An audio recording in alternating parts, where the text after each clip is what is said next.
नाथ नारायण वासुदेवा अच्युतं केशवं कृष्ण दामोदरम् अच्युतं केशवं कृष्ण दामोदरम् अच्युतं केशवं कृष्ण दामोदरम् रामनारायणं जानकीवल्लभम् जिसकी कृपा कटाक्ष से मूक होई वाचाल हम सब की रक्षा करें वो ही दीन दयाल। राम पाप से डरते हैं। आजकल लोग पाप से डरते ही नहीं हैं, मन चाहे सो कर लेते हैं। पाप से डर कर चलोगे तभी कल्याण होगा।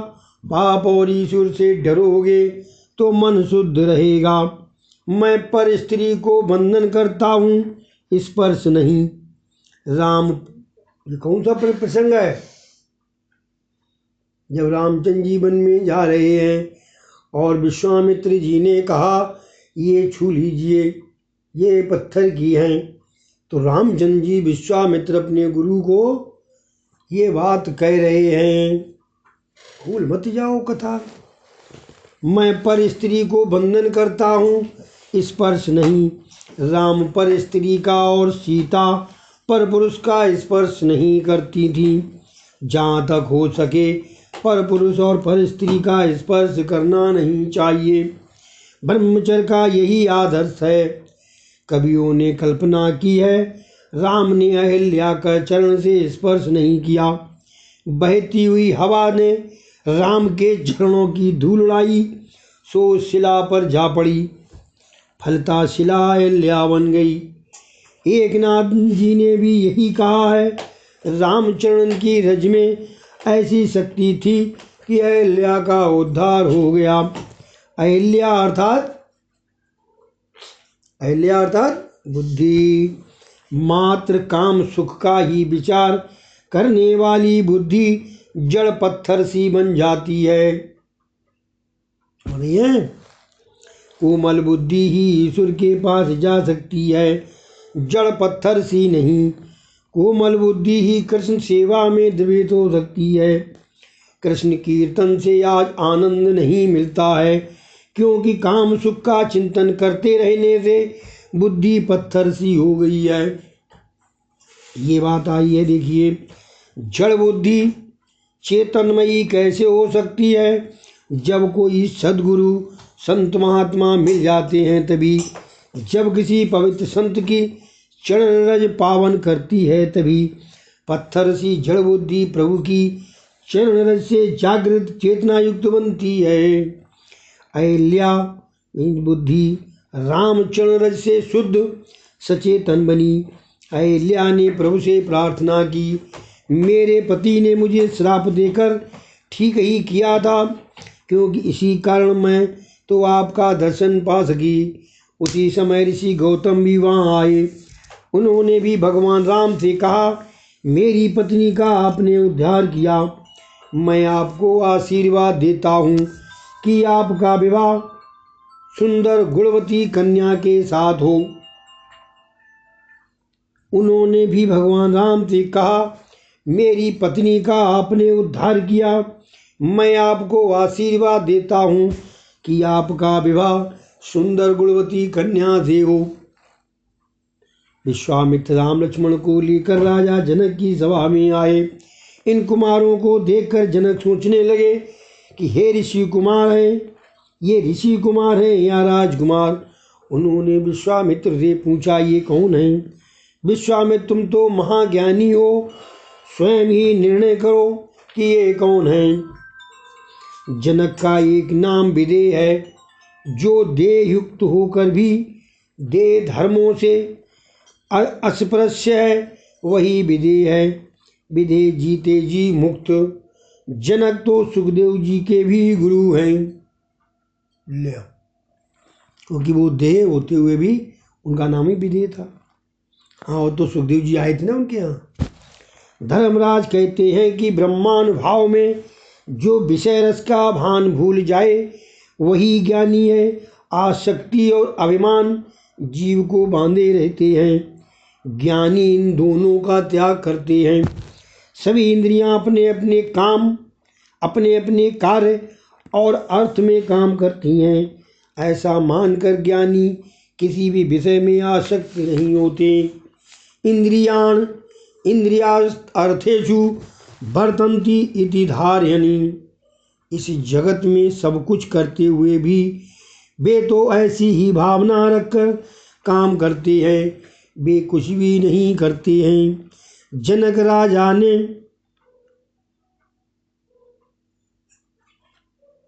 त्राकट किया, ये कोई परम ब्रह्म है। जनक कहते हैं कि अपने आँखों से जो मैं दूसरों को देखता हूँ, किंतु मेरा मन किसी भी और आकर्षित नहीं होता है।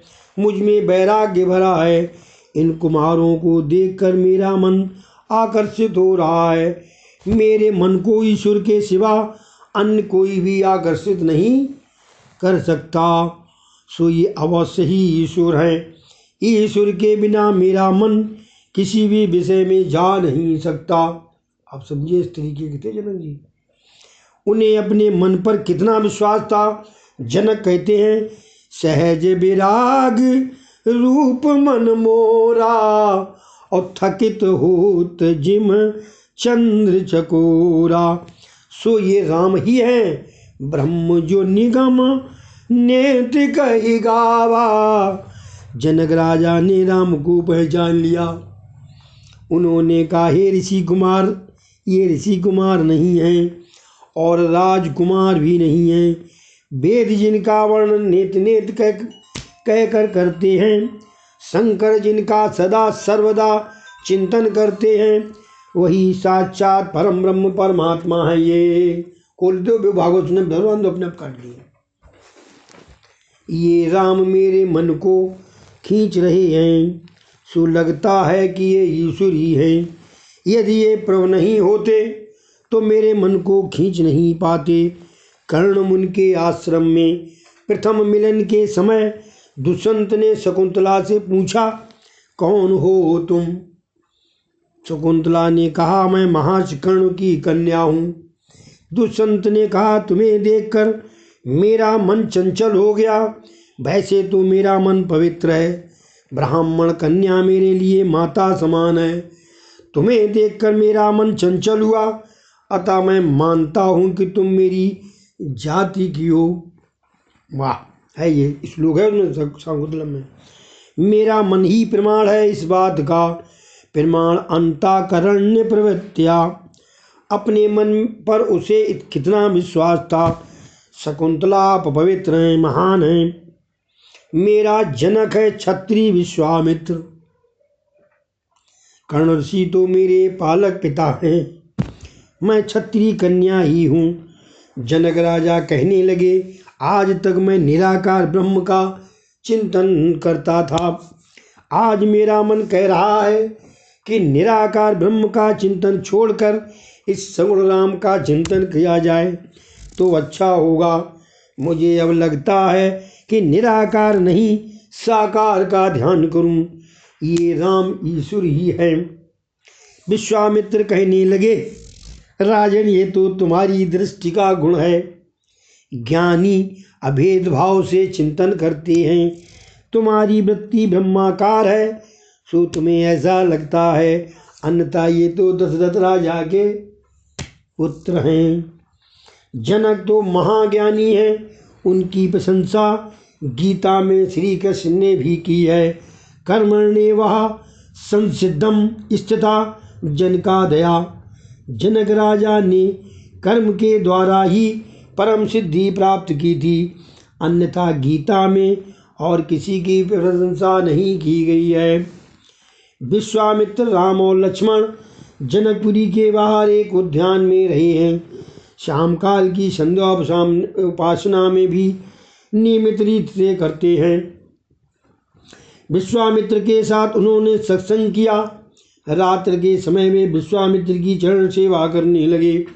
आशीर्वाद मांगने से नहीं, अपने आप हृदय से मिल जाते हैं। विश्वामित्र ने भी इन राजकुमारों को हृदय से आशीर्वाद दिया। कल्याण हो तुम्हारा। लक्ष्मण राम की सेवा कर रहे हैं।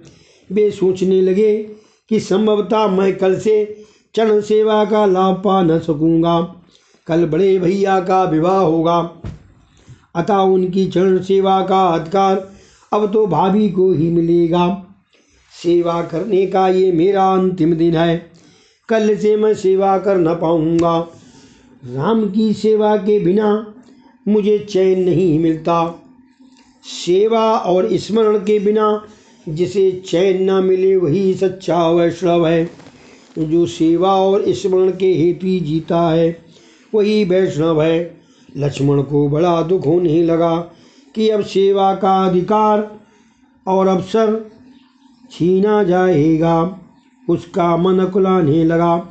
उनका हृदय भर आया।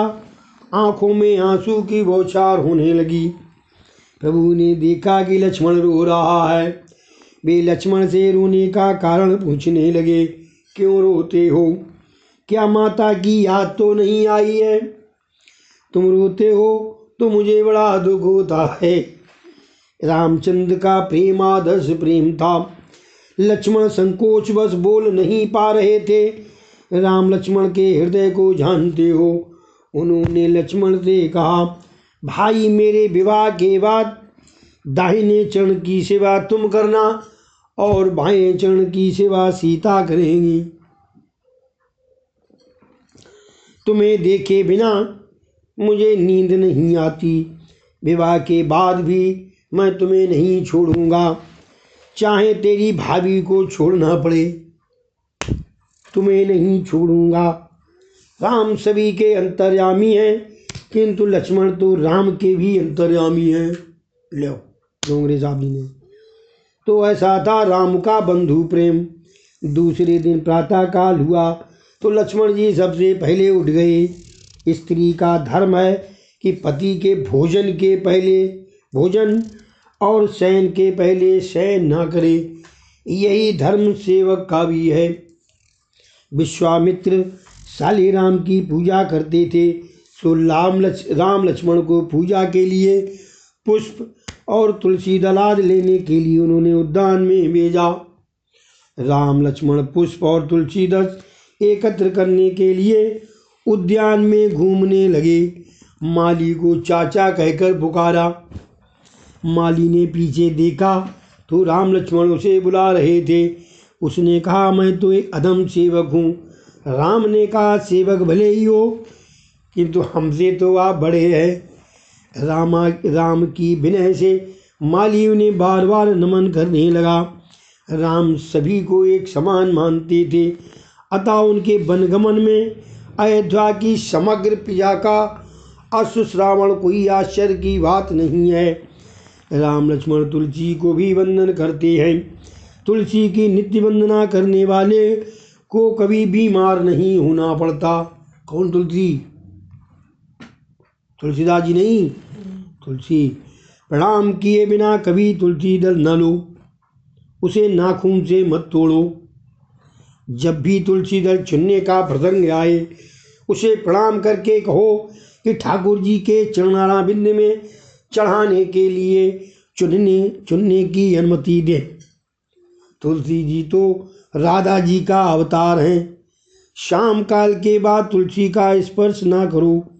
स्त्री का धर्म है कि प्रतिदिन तुलसी और पार्वती की पूजा करे। ऐसा करने से सौभाग्य अखंडित रहता है। उसी समय उद्यान में सीता जी भी आईं। राम और सीता की दृष्टि का मिलन हुआ। इस दृष्टि मिलन की कथा मात्र तुलसीदास जी के रामचरितमानस में ही है। वाल्मीकि रामायण, भावार्थ रामायण, आनंद रामायण, अध्यात्म रामायण आदि में नहीं है। सीता जी ने जगदम्बा को प्रणाम करके राम जैसा पति मिले ऐसा वर मांगा। सीता जी प्रार्थना करती हैं, जय जय गिरवर राज किशोरी, जय महेश मुख चंद चकोरी। देव पूज पद कमल तुम्हारे, सुर नर मुन सब होई सुखारे। राम लक्ष्मण पुष्पाद लेकर वापस आए और विश्वामित्र ने कहा, जिस कन्या का स्वयंवर होने जा रहा है वो भी उद्यान में आई हुई थी। राम का स्वभाव बड़ा सरल है, उनके मन में छल कपट नहीं है। सरल स्वभाव छुअत छल नाही। राम का स्वभाव कितना सरल है कि सरल स्वभाव छुअत छल नाही, और छल तो छू के भी नहीं आया। विश्वामित्र ने कहा, अवश्य मैं जानता हूँ कि इस समय प्रतिदिन वो उद्यान में आती हैं, और इसीलिए तो मैंने तुम्हें वहाँ भेजा था कि तुम देख लो। स्वयंवर का समय आया। राजा जनक ने राजसभा में कहा, मेरी पुत्री जब 3 वर्ष की थी तब इस धनुष का घोड़ा बनाकर खेलती रहती थी। इस धनुष का भंग जो करेगा उससे मैं अपनी पुत्री का विवाह करूँगा। इस सभा में रावण भी उपस्थित था। बिना कारण क्लेश करे, अपनी जयकार स्वयं करे। जो स्वयं आत्म प्रशंसा करता फिरे वही रावण है। इस सभा में भी वह अपनी जयकार कराने लगा। बिना कारण ही उसने राजा जनक से झगड़ा मोल लिया। धनुष उठाने का प्रयत्न करता हुआ वह अपनी जयकार कराने लगा। अपनी प्रशंसा अपने आप ही करे, वह रावण ही है। समझ रही हो माता जी? पार्वती ने शिवजी से कहा, आपका शिष्य रावण बहुत अभिमानी हो गया है। पार्वती जी ने कुछ ऐसा उपाय करें कि वो धनुष उठा ही न सके। 300 शिव सेवक सूक्ष्म रूप धारण करके उस धनुष पर बैठ गए। रावण धनुष न उठा सका और भरी सभा में उसकी सेकी धूल में मिल गई। ऐसा होने पर अन्य सभी राजा भी सावधान हो गए। जब महाबलवान रावण को मुंह की खानी पड़ी तो हमारी तो हस्ती ही क्या है। धनुष उठाने दे सब कतराने लगे। विश्वामित्र ने रामचंद्र को धनुष उठाने की आज्ञा दी तो वे उन्हें प्रणाम करके आशीर्वाद लेकर धनुष भंग के लिए चल पड़े। सीता जी प्रार्थना करने लगी कि इस बार धनुष पुष्प सा हो जाए। राम ने धनुष को बंधन करके उठाया और डोरी बांधने के लिए खींचा ही था कि उसके 2 टुकड़े हो गए। विश्वामित्र ने कहा, अब सीता जी बाहर आए, हम उनका दर्शन करेंगे। सीता जी वरमाला लेकर बाहर आईं। इधर रामचंद्र जी सोच में डूब गए कि माता पिता की आज्ञा के बिना विवाह कैसे करूं। सुंदर राजकन्या पर विजय माला पहनाने आई, किंतु माता पिता की आज्ञा के बिना रामचंद्र उसे स्वीकारने के लिए तैयार नहीं है। सीता जी हार पहनाने का प्रयत्न तो कर रही हैं, किंतु रामचंद्र जी उनसे कुछ अधिक लंबे हैं, सो पहना नहीं पा रही हैं। हार पहनाने के लिए उन्होंने जो हाथ बढ़ाए तो कंगन में राम का प्रतिबिंब दिखने लगा, तो वो देखने में तल्लीन हो गए। रामचंद्र सिर नवाते ही नहीं थे। ऐसा देखकर विश्वामित्र ने पास आकर कारण पूछा तो राम ने कहा, मेरा लक्ष्मण अविवाहित है, उसका भी तो विवाह होना चाहिए, और वह भी मुझसे पहले। राम अपने लघु बंधु को भूलते नहीं हैं। विश्वामित्र कहते हैं, मेरे राम की जितनी भी प्रशंसा की जाए वो कम ही है। राजा जनक ने घोषणा की कि उनकी दूसरी पुत्री का लक्ष्मण से विवाह किया जाएगा। रामचंद्र जी को आनंद हुआ और सीता जी की वरमाला को उन्होंने स्वीकार कर लिया। जनक राजा के सेवक कुमकुम पत्रिका लेकर अयोध्या आए। दशरथ जी ने पत्रिका पढ़ी। वैदिक विधि पूर्वक विवाह संपन्न करने के हेतु अयोध्या की प्रिया के साथ जनकपुर आने का उनको निमंत्रण था। दशरथ जी का हृदय आनंद से भर गया। मैं जनक सेवकों को पुरस्कार देने लगे वे जनक सेवकों को पुरस्कार देने लगे तो उन सेवकों ने कहा, हम इनको स्वीकार नहीं कर सकते क्योंकि हम तो कन्या पक्ष के हैं। प्रातः काल में वशिष्ठ तथा अयोध्या की प्रिया के साथ राजा दशरथ ने जनकपुरी की दिशा में प्रयाण किया। मार्ग में शकुन भी अच्छे हुए। 2 पवित्र ब्राह्मण मिले तथा सिर पर पानी की मटकी और बालक को लेकर आ रही सौभाग्यवती नारी में मिली। बारात जनकपुरी आ पहुंची। जनक और दशरथ का मिलन हुआ। राम लक्ष्मण को लेकर विश्वामित्र भी आए। दोनों पुत्रों ने पिता को प्रणाम किया। नारद जी ने विवाह का मुहूर्त बताया। मार्गशीर्ष मास के शुक्ल पक्ष की पंचमी और समय गोरज बेला। बारात धनतेरस के दिन आई थी, समझ गई, और बसंत पंचमी के बाद लौटी। समझो। रघुनाथ जी की बारात में कामदेव घोड़ा बनकर आया। काम अश्व पर बैठकर राम विवाह करने गए। जब साधारण मनुष्य विवाह करने जाता है तो काम उसी पर सवार हो जाता है। सुखदेव जी वर्णन करते हैं, राजन परमानंद हुआ। ये कथा कोई तुलसीदास जी नहीं कह रहे हैं, ध्यान रखिए। सुखदेव जी राम जन्म का पूरा चरित्र परीक्षित को सुना रहे हैं, क्योंकि बिना रामचरित्र के कृष्ण चरित्र में मजा नहीं आएगा। सुखदेव जी वर्णन करते हैं, राजन परमानंद हुआ है। भगवान को स्वर्ण रचित सिंहासन पर विराजमान कराया गया। एक एक राजकुमार को एक एक कन्या का दान देना है। सभी ब्राह्मण मंगलाष्टक बोलने लगे। कौन सा मंगलाष्टक है? रामो राजमणि सदा विजयते रामं रमेशं भजे। रामेणाभ्येता निशाचरं रामाय तस्मै नमः। रामानास्ति परायणं परतरं रामस्य दासोऽहम्। रामे चेतलया सदा भवतु मे भो राम मामो उद्धर। उसमें है राम रक्षा सूत्र। विधि पूर्वक राम सीता का विवाह किया गया। जनक ने कहा, मैंने कन्या का दान दिया। राम प्रतिग्रहणाम, मैं स्वीकार करता हूँ। राम सरल स्वभाव वाले हैं। अब लक्ष्मण जी की बारी आई। लक्ष्मण जी ने कहा, हम क्षत्रिय हैं, हम दान लेते नहीं देते हैं, मैं प्रतिग्राम नहीं बोलूँगा।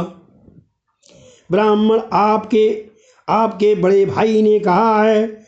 लक्ष्मण वे तो भोले हैं, मैं नहीं बोलूँगा। रामचंद्र से समझाने लगे, लक्ष्मण ये तो बोलना ही पड़ता है। लक्ष्मण आप और जो चाहे सो करूँगा, किंतु मैं कन्या का दान के रूप में स्वीकार नहीं कर सकता। विश्वामित्र ने उन्हें समझाया कि उन शब्दों के उच्चारण के बिना विवाह विधि पूर्ण नहीं की जा सकती।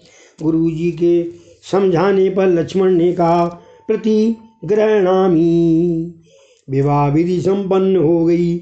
वरवधू भोजन करने लगे। भोजन के समय यदि कुछ विनोद किया जाए तो भोजन ठीक तरह से होता है। ठीक है, मुँह फुलाए बैठाए हो, भोजन कर रहे हो, वो नहीं करना चाहिए।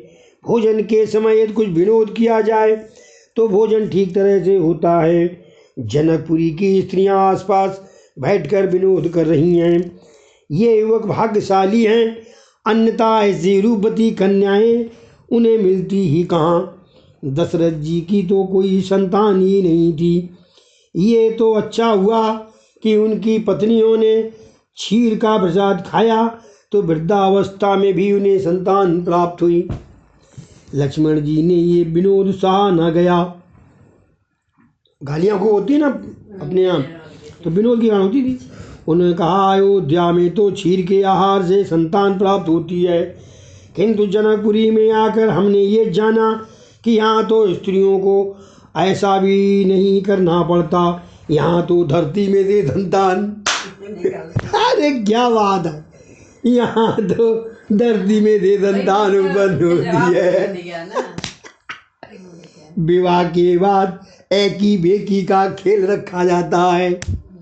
जब तक पति पत्नी का स्वभाव एक ना हो सके तब तक विवाहित जीवन सफल नहीं हो सकता।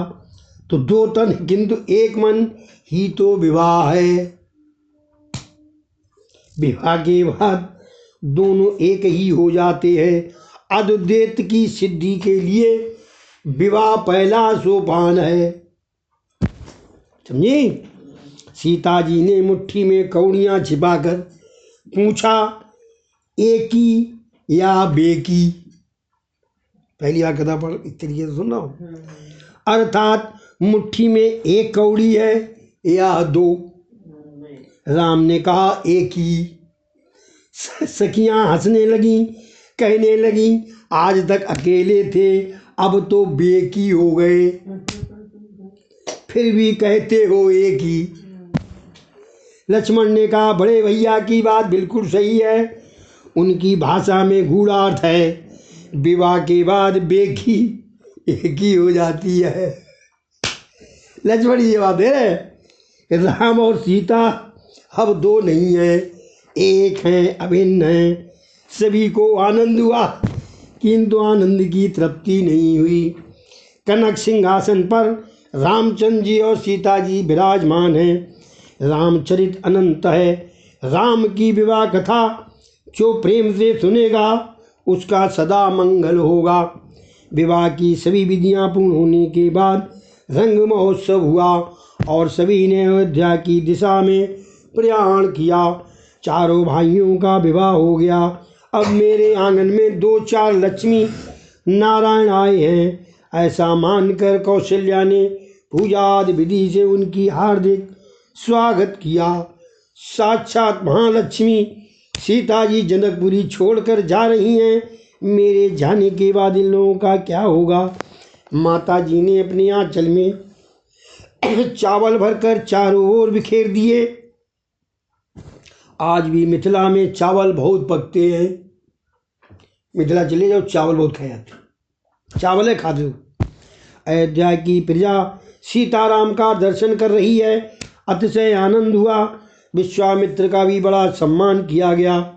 घर आने पर राजा दशरथ ने रानियों के समक्ष जनक राजा की भूर प्रशंसा की। कन्या के वधू के माता पिता की प्रशंसा करने से बहू खुश होती है। आए उनने कही अरे सालिए को मिठाई नहीं आती, उनके में तो हलवा में जो है वो मिर्चा वो कतई शक्कर नहीं डलवाई। भीतर सुन रही थी बड़े आए इससे पहले कहूँ हलवा खाओ हो तो। दशरथ ने कहा तुम प्रेम करोगे तो लोग भी तुमसे प्रेम करेंगे। जनक राजा की प्रशंसा सीता जी ने भी सुनी। दशरथ जी ने कहा ये पराई पुत्री अब हमारे घर आई हैं, जिस प्रकार हमारे आँखों की रक्षा पलके करती हैं उसी प्रकार सीता जी की भी रक्षा करना। तुलसीदास जी कह रहे हैं बधू लड़कनी पर घर आई और राख्यों नयन पलक की नाई।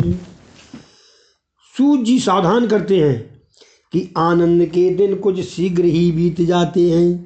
रामचंद्र जी 27 वर्ष के हुए और सीता जी 18 वर्ष की। वाह! एक दिन राजा दशरथ जी राजसभा में विराजमान थे। उनका मुकुट कुछ टेढ़ा हो गया। दर्पण में देखा तो मुकुट के साथ साथ उन्होंने ये भी देखा कि उनके कान के कुछ बाल सफ़ेद हो चले हैं। कान के केस श्वेत होने लगे तो मान लो कि वृद्धावस्था हो चली है। हाँ भी कान अभी काले हैं, कान वाले एक तो है ना नहीं है। दशरथ ने सोचा कि ये श्वेतकेश मुझे उपदेश दे रहे हैं कि तुम अब अतिशय वृद्ध हो गए हो। अतिशय वृद्ध, राम का राज्याभिषेक क्यों नहीं करते हो? राम सीता का राज्याभिषेक मैं अपनी ही आंखों के आगे कर लूँ तो अच्छा रहेगा। वैसे तो मेरी अन्य सभी इच्छाएं पूर्ण हो गई हैं, किंतु यही एक बाकी रह गया है। इच्छाओं का कोई अंत तो है नहीं, सो इनका त्याग करके भगवत भजन करना उत्तम है। दशरथ राजा की इच्छा के विरुद्ध कोई क्या बोल सकता है? दशरथ का राज्य वैसे तो प्रजातंत्र ही है। मंत्रीगण और महाजनों की अनुमति के बिना राम का राज्याभिषेक किया नहीं जा सकता। प्रजा की भी इच्छा थी कि राम राजा बने। राजा दशरथ ने मंत्रीगण और महाजनों से कहा, यदि आप अनुमति दें तो राजपद देने की विधि हम करें।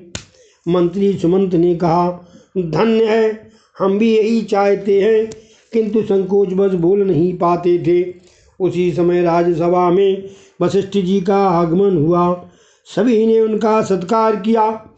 दशरथ ने उन्हें प्रणाम करते हुए कहा, प्रजा की इच्छा है कि राम का राज्याभिषेक किया जाए, आपकी हम आज्ञा चाहते हैं। वशिष्ठ जी, राजन विचार तो अच्छा है। दशरथ जी महाराज, कोई शुभ मुहूर्त बताइए। वशिष्ठ ने सोचा कि आज का मुहूर्त बताऊं, किंतु वे जानते थे कि आज उनका राज्याभिषेक नहीं हो पाएगा। सो उन्होंने कहा, राम जिस दिन जब भी राज्य पद ग्रहण करें वही श्रेष्ठ दिन है। वशिष्ठ जी की गूढ़ार्थवाणी दशरथ जी समझ नहीं पाए। उन्होंने तो अगले ही दिन राज्याभिषेक करना चाहा। उन्होंने मंत्रीगण से राज्याभिषेक की तैयारी करने की आज्ञा दे दी। मंत्री सुमंत ने कहा, राजन सभी तैयारी हो चुकी हैं। इस श्री भागवत कथायाम आदि समाप्तम।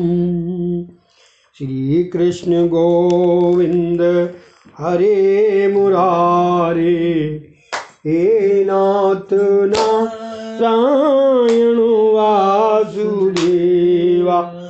हरे कृष्ण कृष्ण कृष्ण हरे हरे, हरे राम राम हरे कृष्ण कृष्ण कृष्ण हरे हरे, हरे राम राम राम हरे हरे।